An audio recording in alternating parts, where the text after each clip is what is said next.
Summit में शिरकत करने वाले वजीर आजम नरेंद्र मोदी ने कई बड़ी बातें कही। इस दौरान उन्होंने कहा कि नया हिंदुस्तान दहशतगर्दी के जख्मों को बर्दाश्त नहीं करता, लेकिन जख्म देने वालों को भी सबक सिखाता है। यहाँ पीएम मोदी ने कहा कि वो अगले 25 सालों के लिए रोड मैप बना रहे हैं और तीसरी मुद्दत के पहले 100 दिनों का प्लान भी बना रहे हैं। यहाँ पीएम मोदी ने औरंगजेब कहने पर पोजीशन पर भी हमला बोला।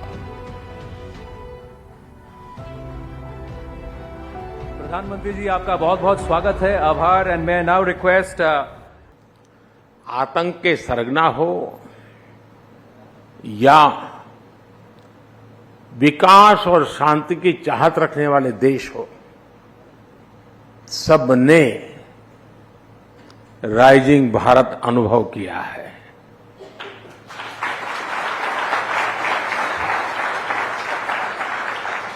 ये नया भारत आतंक के जख्म को नहीं सहता है।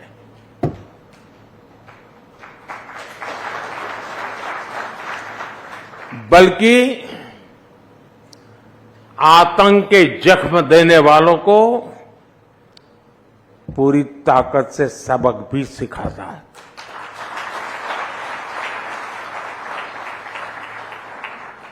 जो हमें आतंकी हमलों के जख्म देते थे, उनकी क्या हालत है, ये देशवासी भी देख रहे हैं और दुनिया भी देख रही है।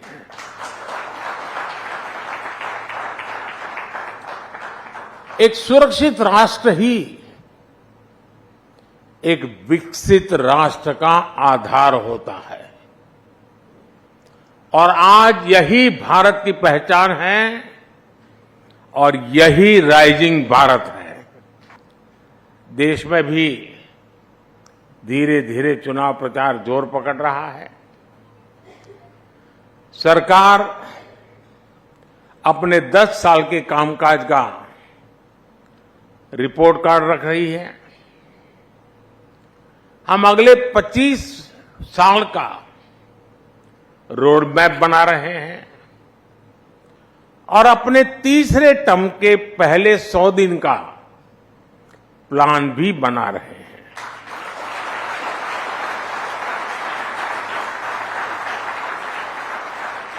दूसरी तरफ हमारे जो विरोधी हैं, वो भी नए कीर्तिमान बना रहे हैं। आज ही उन्होंने मोदी को 104वीं गाली दी है। औरंगजेब कहकर नवाजा गया है।